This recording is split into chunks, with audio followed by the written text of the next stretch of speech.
তৃণমূলের বিরুদ্ধে আমফানের টাকা লুটের অভিযোগ শাহের, পাল্টা বঞ্চনার অভিযোগে সরব মমতা বন্দ্যোপাধ্যায়।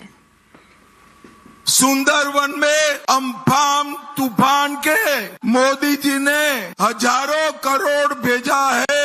ये दीदी के गुंडे सिंडिकेट वाले सारा पैसा चाउ कर गए हैं। सुंदरवन वालों का पैसा उससे एक एक पाई वसूल कर दीदी लोगों को देने का काम भारतीय जनता पार्टी करेगी। 365 দিন এদের দেখা পেয়েছেন। সাইক্লোন হয়েছে, বন্যা হয়েছে, ভাঙন হয়েছে, কোভিড হয়েছে, কেউ ছিল না। আমি রাস্তায় রাস্তায় ঘুরে বেড়িয়েছি, নিজের জীবনের পরোয়া করিনি, মানুষকে বাঁচিয়েছি। গতকাল ছিল প্রথম দফার ভোট। প্রথম দফার ভোটে শান্তি, ভোটের পরে অশান্তি। নন্দীগ্রাম থেকে সাঁইথিয়া, জায়গায় জায়গায় তৃণমূল বনাম বিজেপি। আর কোচবিহারেও হাতাহাতির খবর। দ্বিতীয় দফার ভোটের আগে ভাতারে গোলমাল।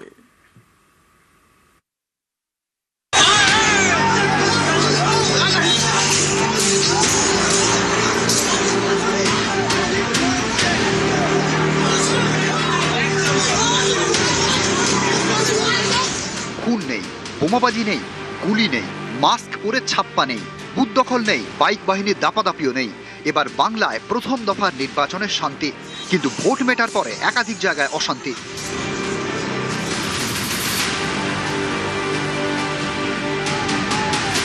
পূর্ব মেদিনীপুরের নন্দীগ্রাম, ভোট শেষে অশান্তি। বৃহস্পতিবার রাতে সোনাচূড়ায় গিয়ে বিক্ষোভের মুখে পড়েন নন্দীগ্রামের তৃণমূল প্রার্থী পবিত্র কর। আবার মোহাম্মদপুরে বিজেপির এজেন্টকে আটকে রাখার অভিযোগে তুলকালাম।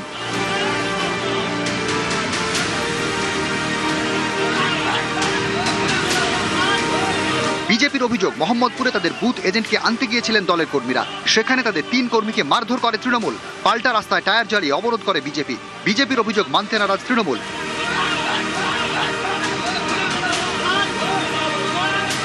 এর আগে সোনাচূড়ায় গিয়ে বিক্ষোভের মুখে পড়েন নন্দীগ্রামের তৃণমূল প্রার্থী। ভোটের দিন সকাল থেকে প্রভাব খাটানোর অভিযোগে প্রায় 1.5 ঘন্টা পবিত্র করকে ঘেরাও করে রাখা হয়। তৃণমূল প্রার্থীকে লক্ষ্য করে স্লোগান দেয় বিজেপি। শেষমেশ পবিত্র করকে উদ্ধার করে কেন্দ্রীয় বাহিনী ও পুলিশ। ওখানে পোলিং এজেন্ট বসতে দিত না, এর আগে কোনোদিন পোলিং এজেন্ট বসে না।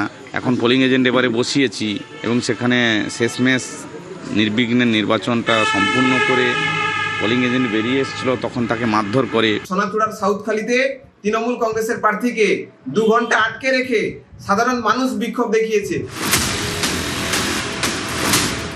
কোচবিহারের মাথাভাঙাতেও ভোটের পরে অশান্তি। বাড়ি ফেরার পথে ভাঙা মোড়ে তৃণমূল কর্মীকে বেধড়ক মারা হয়, ভর্তি করতে হয় হাসপাতালে। বিজেপির বিরুদ্ধে মারধরের অভিযোগ তৃণমূলের, মানতে নারাজ গেরুয়া শিবির।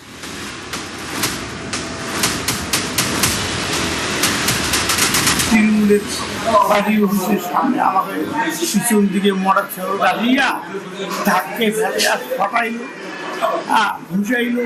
তৃণমূলের দুটো গোষ্ঠীর সংঘর্ষ হয় কালকে, আমাদের কাছে যেটা খবর। সেই সংঘর্ষে যে ভদ্রলোকের নাম বলছেন তিনি আহত হয়েছেন শুনেছি। এর সাথে বিজেপি কোনোভাবেই যুক্ত নয়, কারণ বিজেপি ভোট করার পরে, ব্যালট বক্স চলে যাওয়ার পরে বিজেপির কোনো নেতৃত্ব বা কোনো সমর্থকও সেখানে ছিলেন না।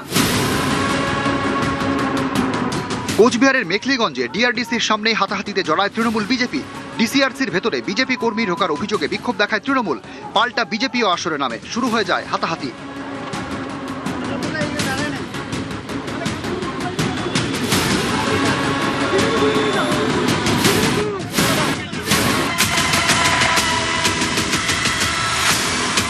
প্রথম দফার ভোটের পরে অশান্তি বীরভূমের সাঁইথিয়াতেও। বৃহস্পতিবার রাতে বিজেপির পোলিং এজেন্টকে মারধর করা হয়।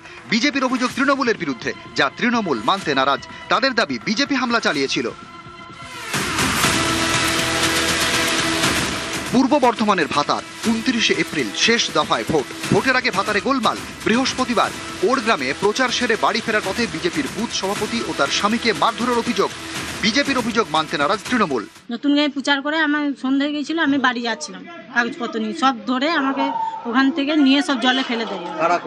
তৃণমূলের লোকে। আসলে বিজেপি কর্মীরাই বাড়ি বাড়ি গিয়ে ফর্ম ফিল আপ করে টাকা দেওয়ার প্রলোভন দিচ্ছিল। সেখানে কিছু মানুষ তাদেরকে প্রশ্ন করে যে তোমরা সরকারে যেখানে আছো সেখানে তো দাও না, এখানে দেবে তার কি নিশ্চয়তা আছে? এই প্রশ্ন যারা তুলেছিল তাদের উপর বিজেপি কর্মীরাই হামলা করে, চড়াও হয়। নিউজ 18 বাংলা।